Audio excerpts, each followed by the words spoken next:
Hello guys, अस्सलाम वालेकुम। I hope आप खैरियत से होंगे। सो आज हम हेयर रीजन की एनाटॉमी में से हम एक इंटरेस्टिंग टॉपिक पढ़ने जा रहे हैं। वो है आज हमारा टॉपिक ह्यूमन डेंटिशन। जब भी ह्यूमन डेंटिशन की बात आएगी तो वहाँ पे किसकी बात आएगी? टीथ की। सो चलो आइए देख लेते हैं कि टीथ क्या होते हैं। These are projection like structure embedded in the gums। ये क्या होती है? एक प्रोजेक्शन लाइक स्ट्रक्चर होती है, एम्बेडेड होती है गम्स में। कि ये देखें, फॉर एग्जांपल ये हमारे गम्स, ये इसमें ये ऐसे टीथ पाई जाए। That is called small like structure embedded in the gums. Okay, यहाँ तो बात समझ में आई। अभी आते हैं कंपोजिशन पे। जब भी कंपोजिशन की बात आ जाए तो हमारे टीथ में टू टाइप के टिश्यू पाए जाते हैं, एक सॉफ्ट टिश्यू, एक हार्ड टिश्यू। सबसे पहले हम सॉफ्ट टिश्यू को देख लेते हैं। जब सॉफ्ट टिश्यू की बात आए उसमें क्या क्या आ जाता है? पल्प। जब हार्ड टिश्यू की बात आ जाए तो वहाँ पे हमारे क्या आ जाते हैं? Enamel, dentin and cementum. Okay, अभी हम आ जाते हैं डिवीजन पे। टीथ को 3 पोर्शन में डिवाइड किया गया है, एक क्राउन, एक नीक, एक रूट। देखें चलो, let's see what really happened here.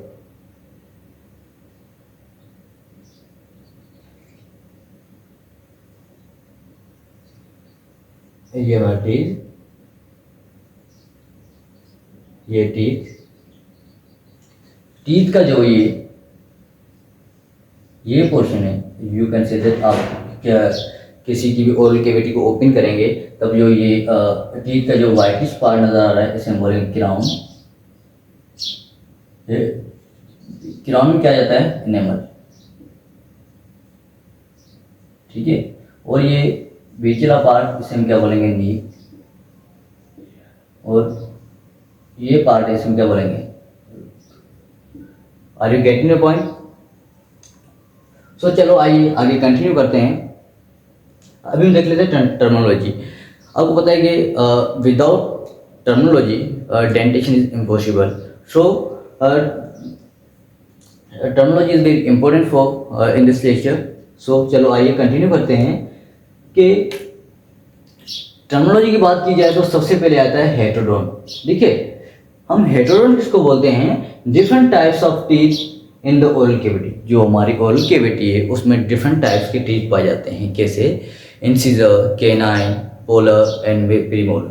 ठीक है, और इसको हेटेरोडोन उस वजह से भी बोलते हैं कि हमारे जो लोअर जाज के टीथ हैं वो अपर टीथ से डिफरेंट होते हैं according due to the root. देखें, जो हमारे लेट सपोज जो हमारे प्रीमोलर हैं उसके जो अपर जार्स की रूट्स हैं वो डिफरेंट होगी देन लोअर जार्स से। जो हमारे मोलर की रूट्स अपर जार्स से डिफरेंट होगी देन लोअर से। ऐसे भी इसको ऐसे भी हम इसको क्या बोलते हैं? हेटेरोडोन। उसके बाद आते हैं diphyodont. Teeth comes 2 time in the life. देखें, जो हमारे टीथ हैं वो लाइफ में 2 टाइम्स आते हैं। You can say set of teeth, 2 set of teeth. जब सेट ऑफ टीथ की बात आ जाए तो उसमें किसकी बात आ जाती है? एक परमानेंट टीथ, एक टेम्परेरी टीथ। जब भी टेम्परेरी टीथ की बात आ जाए तो टेम्परेरी टीथ को हम क्या बोलते हैं? मिल्क टीथ या डेसिडस टीथ। ठीक है, और जब परमानेंट की बात आ जाए तो उसमें यू कैन से दैट जो ऐसे टीथ जो मिल्क टीथ के बाद टीथ आए उसे हम क्या बोलते हैं? Permanent teeth. क्योंकि जो मिल्क टीथ होते हैं वो उसके इरेक्शन के बाद भी वो आ जाते हैं। जो हमारे परमानेंट टीथ होते हैं वो इरेक्शन के बाद यानी कि नहीं आते। यहाँ तो बात समझ में आई। तो नंबर 3 पे आते हैं thecodont. Teeth embedded in the gums. हम टीथ को थीकोडोन क्यों बोलते हैं? जो हमारे टीथ हैं वो एम्बेडेड होते हैं इन द गम्स। देखें, वो मैंने पहले भी एग्जाम्पल ली थी। जब हम स्ट्रक्चर पढ़ेंगे हम इसको ब्रीफली पढ़ेंगे कि कैसे एम्बेडेड होते हैं। ठीक है, उसके बाद आता है bunodont. Teeth have a cup and ridge like structure. जो हमारे टीथ हैं उसकी स्ट्रक्चर क्या है? एक कप्स एंड रिज लाइक। देखिए, रिज से कप्स किसको बोलते हैं? ये जो टीथ का एरिया है इसे हम क्या बोलते हैं? कप्स। ये जो पार्ट है इसे हम क्या बोलते हैं? इस स्ट्रक्चर की वजह से हम टीथ को क्या बोलते हैं? Bunodont. Are you getting the point? चलो आगे कंटिन्यू करते हैं। Monophyodont. Some teeth comes 1 time in the life. देखें, जो हमारे कुछ टीथ यानी कि सम टीथ हैं वो लाइफ में वन टाइम आते हैं, जैसे कि प्रीमोलर, हमारे डेसिडस टीथ, वो क्योंकि ये हमारे टीथ मिल्क टीथ यानी कि डेसिडस टीथ में नहीं पाए जाते। ये डेसिडस टीथ या मिल्क टीथ के बाद आते हैं, क्योंकि ये यानी कि ये इरेक्शन होने के बाद यानी कि अगेन नहीं आते। जो डायफोडोंट होते हैं, जो मिल्क टीथ की इरेक्शन हो गई उसके बाद भी ये आ सकते हैं, उस वजह से हम इसको क्या बोलते हैं, माइनोफोडोंट। उसके बाद आते हैं हम पॉलीफोडोंट। जब भी पॉलीफोडोंट की बात आ जाए, teeth comes many time in the life. देखें, कुछ ऐसे एनिमल्स होते हैं जिसके टाइम टू टाइम इरेक्शन होती रहती है, उसके अगेन टू अगेन क्या टीथ आते रहते हैं, लाइक दैट क्रोकोडाइल, ऐसे भी एनिमल पाए जाते हैं। ठीक है, तो लास्ट हम पढ़ते हैं hyperdontia, number of teeth higher than normal. यानी कि कुछ ऐसे रेयर केसेस होते हैं जिसमें यानी कि जो हमारे टीथ हैं वो नंबरिंग में नॉर्मल से ज़्यादा पाए जाते हैं। यानी कि हमारे जो नॉर्मल टीथ होते हैं वो कितने होते हैं, 32। ठीक है, जो 32 यानी कि 16 पेयर। जो और हम हाइपरडोंटिया किसको बोलते हैं कि जो हमारे टीथ हैं वो नॉर्मल से ज़्यादा पाए जाएं in the oral cavity. These are all about. ठीक है, यहाँ तो बात समझ में आई। सो चलो आइए देख लेते हैं, आगे कंटिन्यू करते हैं डायग्राम ऑफ टीथ। ठीक है, जब भी डायग्राम की बात आ जाए तो हम उसको प्रॉपर स्ट्रक्चर देखेंगे किसकी, टीथ की। तो स्ट्रक्चर से पहले अब पता है कि हमने पहले प्रीवियसली हमने टीथ को 3 पोर्शन में डिवाइड किया था। कौन कौन से? सबसे पहले ये जो टीथ का पोर्शन है, ये जो टीथ का पोर्शन है इसे हम क्या बोलेंगे, क्राउन। ठीक है, ये जो टीथ का जो बीच का एरिया है इसे हम क्या बोलेंगे, नीब। ठीक है, ये जो एंडिंग एरिया है टीथ का इसे हम क्या बोलेंगे, रूट। ठीक है, जब भी क्राउन की बात आ जाए आप कह सकते हैं जो भी वाइटिश एरिया ऑफ टीथ उसे हम क्या बोलेंगे, क्राउन।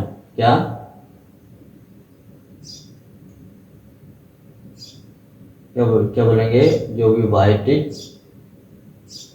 वाइटिश एरिया है टीथ का उसे हम क्या बोलेंगे, क्राउन। वो सारा पोर्शन किसमें आ जाता है, क्राउन में। ठीक है, ये जो एरिया है टीथ का इसे हम क्या बोलेंगे, एनिमल। ठीक है, ये जो इनके डेंटिशन के इनसाइड वाला पोर्शन उसे हम क्या बोलेंगे, डेंटिन। ठीक है, ये जो टीथ का एरिया है, ये जो टीथ का पोर्शन है, ये जो टीथ का पोर्शन है इसे हम क्या बोलेंगे, पल।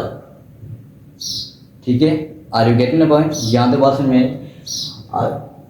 ऐसे भी कह सकते हैं कि ऐसा टीथ का एरिया या ऐसा टीथ का पोर्शन इसमें हमारे नर्व्स एंड ब्लड वेसल्स पाए जाएं उसे हम क्या बोलेंगे, पल। ठीक है, ये है हमारे गम्स,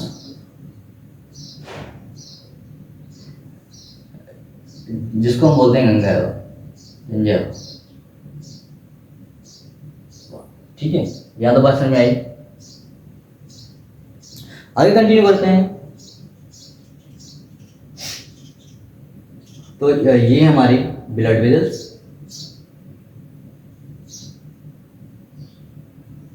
ठीक है, ब्लड वेसल्स में कौन कौन सी जा जाती हैं आपको पता है, 2 टाइप्स के ब्लड वेसल्स होंगी। कौन सी? एक आर्टरी, एक वेन। ओके, ये हमारी क्या है, नर्व्स। ठीक है, ये हमारा कौन से रहे, रूट कैनाल। रूट कैनाल को हम रूट कैनाल क्यों बोल रहे हैं, क्योंकि हमारी वहाँ से ब्लड वेजल्स या नर्व वेजल्स जा रही हैं इन द पल्प। ओके, यहाँ तक बात समझ में आई। तो ये जो एरिया है टीथ का, इसी को हम क्या बोलते हैं, पेरिडोंटल फोरामेन।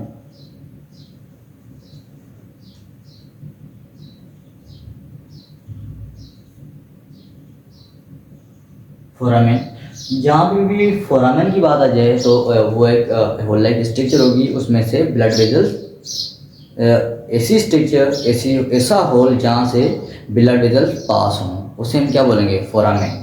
यहाँ पे पेरिडोंटल फोरामेन की बात आ रही है, तो यहाँ से ब्लड वेजल्स जा रही हैं in the two the pulp portion of the teeth, उसकी वजह से हम उसको क्या बोलते हैं, पेरिडोंटल फोरामेन। यहाँ तो बात समझ आई। तो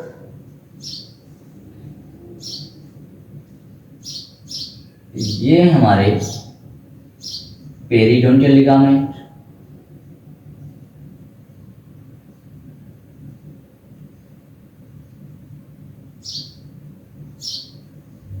देखें, जहां पे भी लिगामेंट की बात आ जाए, ऐसे कनेक्टिव टिश्यू जो मसल्स को अटैच करे to the bone, that is the ligament.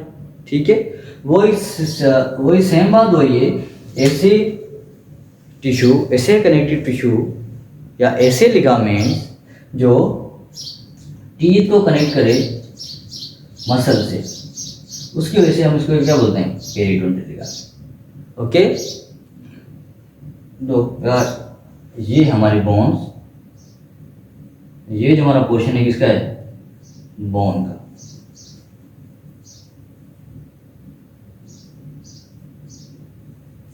वो कोई बोन्स हो सकती है, मैक्सिला भी हो सकती है, एंड मैंडिबल भी हो सकती है। ओके, यहाँ तो बात समझ में आई। All about today our lecture. Thank you so much, मिलते हैं अगले लेक्चर में। अल्लाह हाफिज़।